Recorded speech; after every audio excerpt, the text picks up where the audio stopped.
গরমে আমার বাবুর এসি বা ফ্যান ছাড়বো কিনা আমার বাবুর।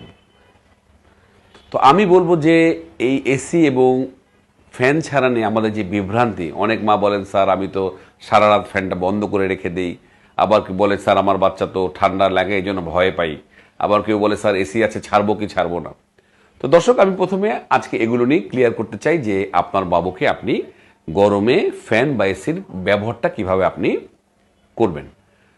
আমি সবসময় বলি যে একটা বাবু কিন্তু খুবই ভালনারেবল। আমরা শুধু চিন্তা করি ঠান্ডায় তার ঠান্ডা লেগে যাবে কিনা, কিন্তু গরমে কিন্তু একটা বাবু ঠান্ডা লেগে যাবে। আপনি জানেন আমাদের বাবুদের মাথাটা প্রচণ্ড ঘামে, সব বাবুরই মাথা ঘামে। আপনার ভাবার কোনো কারণ নাই যে শুধু আপনার বাবুরই ঘাম হচ্ছে পিছনে।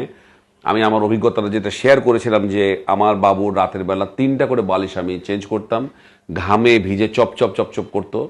কেন? বাবুদের মাথাটা বেশি ঘামে, বাবুদের হিটটা মাথা দিয়ে বেশি লস হয়। এখন যদি তার একটা গরমে আবার ঠান্ডা লেগে যাওয়ার সম্ভাবনা আছে যদি আপনি এই জিনিসটাকে ভালোভাবে হ্যান্ডেল না করতে পারেন। প্রথমেই আমি ফ্যানের ব্যাপারটায় আসি। এই জিনিসটাই আপনাকে পুরোপুরি আপনার নিজের কমন সেন্স খাটাতে হবে। আমি বলবো কমন সেন্স বা আন্ডারস্ট্যান্ডিং যেভাবে আপনি বলেন, আপনি আপনার কমন সেন্স খাটিয়ে আপনি বোঝার চেষ্টা করবেন আপনার বাবুর জন্য কমফোর্টেবল যে যে বৈদ্যুতিক ফ্যানের কোন স্কেলে আপনি দেবেন। এখানে আমি জিনিসটা বোঝাই যে এটা একটা টাইট্রেশনের মতো। আপনি যদি মনে করেন ওজনে একটা পাল্লা ধরেন, এই পাল্লায় যতটুকু রেখেছেন আপনি যদি ওই পাল্লায় অতটুকু রাখেন তাহলে কিন্তু এটা ব্যালেন্স হয়ে যাবে। তাহলে আপনার বাবুর ক্ষেত্রে আপনি ঠিক সেইভাবেই টাইট্রেশন মেথডে আপনি যাবেন। আপনি একবারেই ফ্যানের 5-এর স্কেলে আপনি দিয়ে দেবেন। আপনি শুরু করবেন 2 থেকে আপনি দেখবেন 2-এ দিয়ে আপনার বাবুর হাত পা ঘামছে কিনা, সে একটু আনকমফোর্টেবল হচ্ছে কিনা, যখনই তার গরম লাগবে সে একটু চিরবির চিরবির করবে, খিটখিটে হবে, একটু কান্নাকাটি করবে, তার সোয়েটিং হতে পারে। আপনি এই জিনিসটা অ্যাসেস করার চেষ্টা করুন। আপনি এক দাগ করে ওঠাতে থাকবেন এবং কমফোর্টেবল টেম্পারেচারে আপনি আস্তে আস্তে পৌঁছাতে থাকবেন।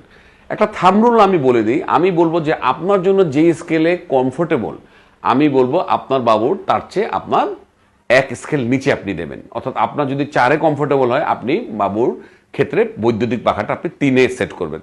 তাহলেই বাবু ভালো থাকবে। আর সেই সাথে আমি যেটা বলি, আপনি খেয়াল করবেন বাবু ঘেমে যাচ্ছে কিনা, বাবুর ভিতরে অস্থিরতা কাজ করছে কিনা, এই জিনিসটা আপনি খেয়াল করবেন। তো অবশ্যই আপনি ফ্যান ছাড়বেন, বাবুকে ফ্যানে রাখবেন এবং একটা নির্দিষ্ট স্কেল থেকে আস্তে আস্তে উঠাতে থাকবেন এবং আপনি একটা কমফোর্ট যে জোন, সেই জোনে আপনি নিয়ে যাবেন। তাহলে আপনার বাবু ভালো থাকবে, সে সুন্দর একটা ঘুম দেবে, তার দৈনন্দিন কর্মকাণ্ড সাবলীল থাকবে। তো দর্শক, আমি যে পরবর্তী আলাপ আলোচনা আসতে চাই সেটা হচ্ছে এসি দিয়ে। আমাদের অনেকের বাসায় এসি নেই, সেটা দোষের কিছু নেই, অনেকের বাসায় এসি আছে। যখন এসি আছে তখন তো আমি ছাড়বই। এখন প্রশ্ন হচ্ছে, আমাদের কাছে প্রায় জিজ্ঞেস করা হয় যে এসি স্যার আমি ছাড়বো কিনা, ছাড়লে কত টেম্পারেচারে ছাড়বো।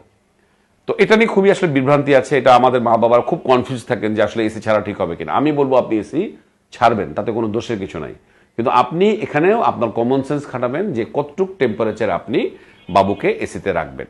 আমি বলবো আপনি এসিটা ছাড়বেন, আপনি দাঁড়ান, যেই টেম্পারেচার আপনি দেখবেন আপনাকে ইজি বা সুদিং একটা টেম্পারেচার মনে হচ্ছে কিন্তু আপনার হাত পা বেশি ঠান্ডা হয়ে যাচ্ছে না, আপনি ধরে নেবেন সেই টেম্পারেচারটাই আপনার বাবুর জন্য স্ট্যান্ডার্ড টেম্পারেচার হবে। তো আপনাকে খেয়াল করতে হবে আপনার বাবুর হাত পা বেশি ঠান্ডা হয়ে যাচ্ছে কিনা এসিতে। তাহলে আমি বলবো হালকা পাতলা মোজা, হাত যেটা এক্সপোজ পার্ট সেখানে আপনি দিয়ে রাখবেন না। ভোর রাতের দিকে কিন্তু ঠান্ডা এতটাই নেমে যায় এসি দিলে, যারা এসি দেন আমি জানি রাত 3টা-4টার পরে ঘর এত ঠান্ডা হয়ে যায়, তখন কিন্তু খুবই সমস্যা তৈরি হয়।